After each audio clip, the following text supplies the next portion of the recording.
is Islandsky Vlog, ang Bicolanang Uragan. Mga kalili, nandito po tayo sa labas ng supermarket. Tara, samahan niyo ako sa loob.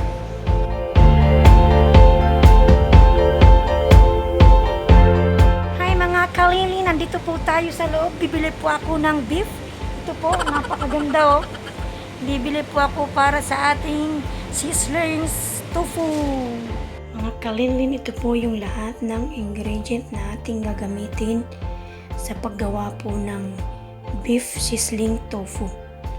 Ito po yung ating tokwa. Ayan, piprito natin yan mamaya. Then ito yung ating beef na gagamitin. Yung beef natin. Ito yung ating garlic, white onion, yung ating siling haba. Then meron tayong maliliit na siling manghang, yung ating laurel, daon ng laurel. Then gagamit tayo ng nisil cream. Ayan, nisil cream. Then this one is mayonnaise. Ayan, mayonnaise siya. Ayan, mayonnaise siya. Then this one is oyster sauce. Ayan, ground black pepper. Ayan, paminta, cooking oil. Then gagamit tayo ng tubig. Ayan, tubig. Then ang ating pampalasa ay ang nam-nam. Ayan, ang ating sugar. Ayan, white sugar. So ngayon mga kanin, unang gagawin natin ay pakukulan ko muna po yung beef. Ayan mga kanin, papakulan po natin muna yung ating beef. Ito po ay daon ng laurel. Lagay ko siya.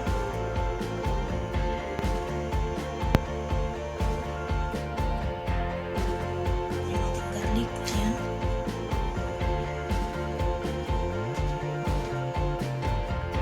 Nilalagyan ko po siya ng ito. Nam-nam. Ayan mga kanin, nilagay ko na yung daon ng laurel, yung ating garlic. Then, nilagyan ko rin siya ng nam-nam. Ayan. Nilagyan ko na siya kanina. So ngayon, ilalagay ko na po yung ating beef. Ayan. Papakuluan po muna natin siya. Ayan.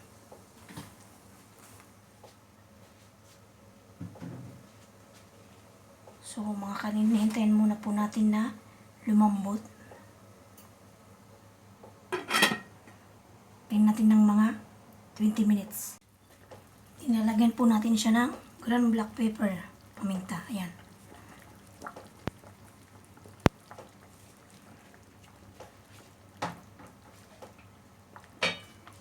Haluin lang natin.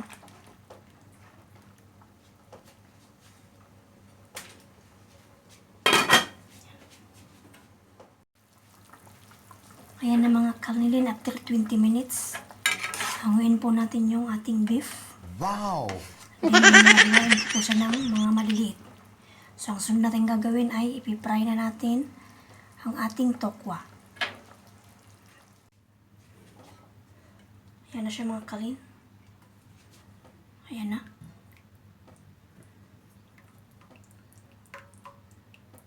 Set aside natin.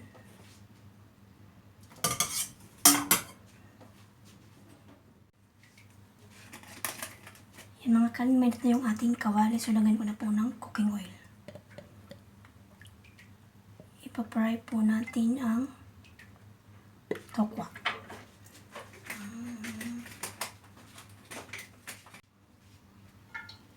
Yan mga kalin, iniwa ko po yung tokwa ng ganito. Kaliliit. Ayan. Papry na po natin.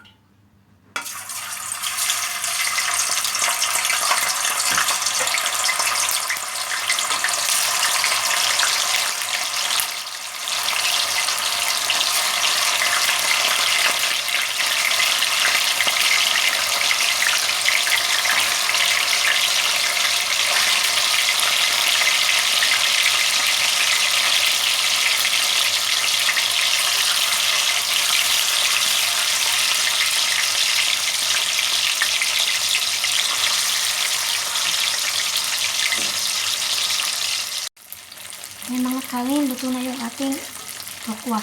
Ayan. Luto na siya. So ngayon, haluin ko na po siya. Ito na mga kalin yung ating beef. Hiniwa-hiwa ko siya ng maliliit. Ito na yung ating tokwa. Ayan po. So ngayon po, ang sunod natin gagawin ay mag-iisa na tayo ng sibuyas at bawang. Ayan na mga kalin, mainit na po yung ating kawali. So ngayon po, lagyan ulit natin ng cooking oil. Ayan. Ngayon po, i-iisa na natin yung ating white onion. Ayan.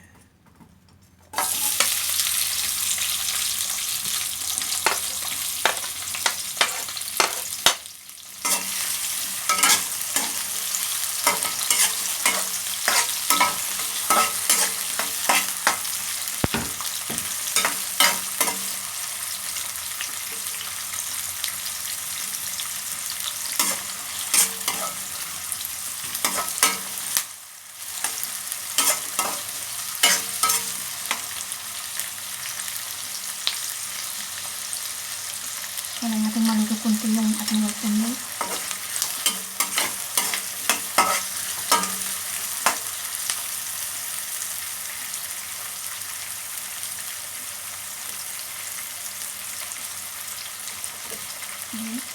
Ilagay ko na yung ating garlic.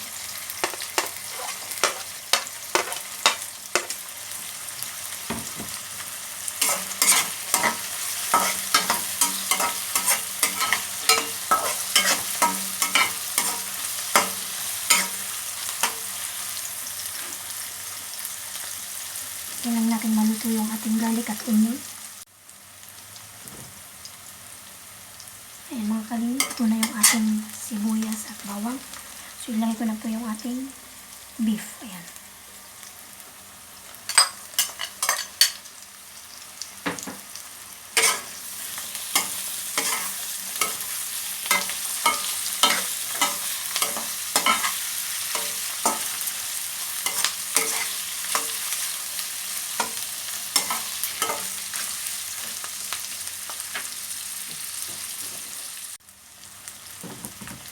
So yun guys, lagyan na natin yung siling maanghang. Ito yung maliliit.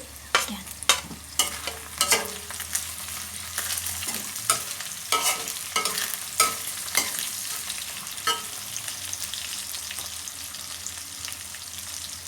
Yung sa ating siling haba. Yan.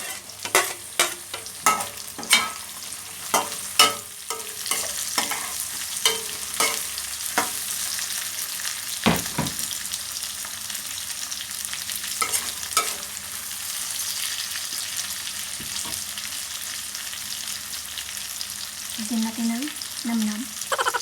Yung namnam.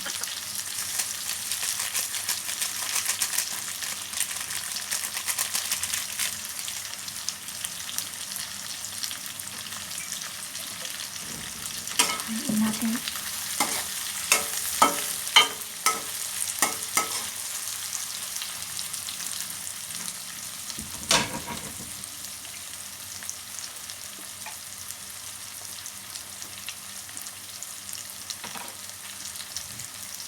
Lagyan natin ng oyster sauce. Ayan.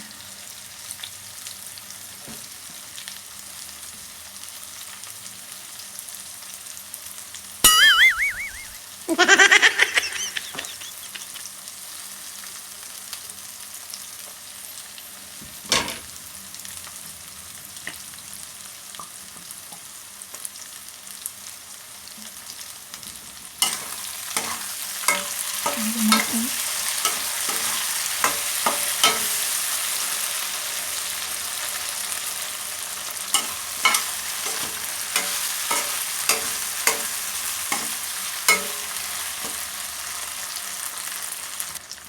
Lagay natin yung ating misil cream. Ayan. Misil cream.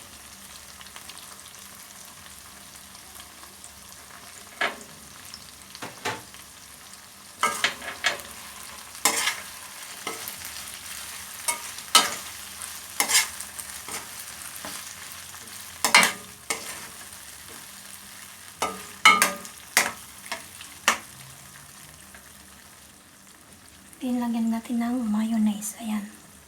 Mayonnaise po siya.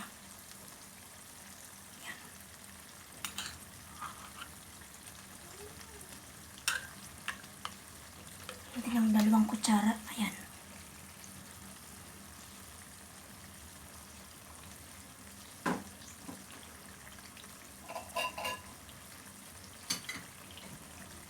Haluin natin.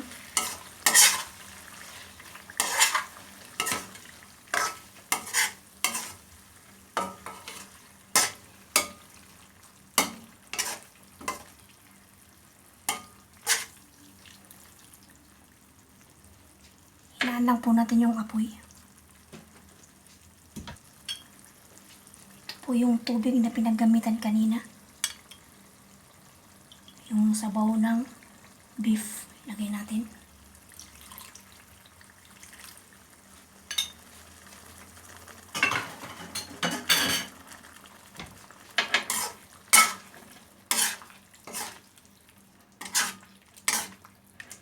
Haluin lang po natin.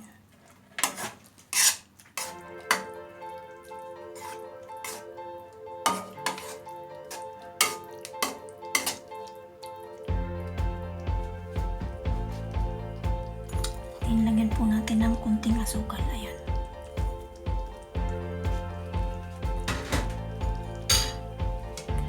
Tansyahin lang po natin.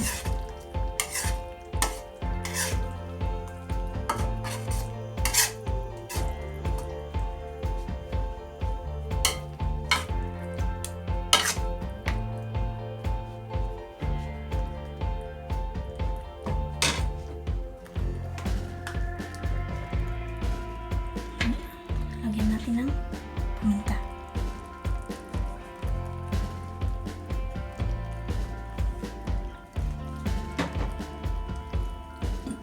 Haluin lang natin.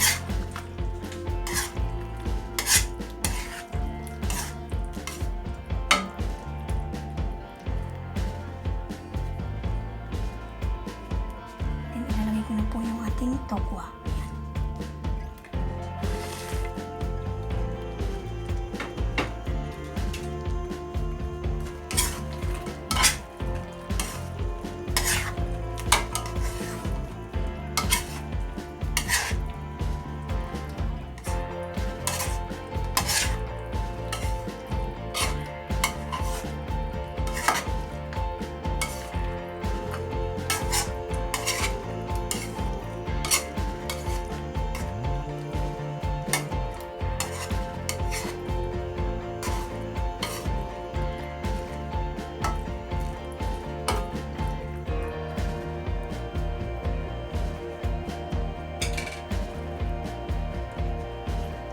Yan po, luto na po yung ating beef sizzling tofu.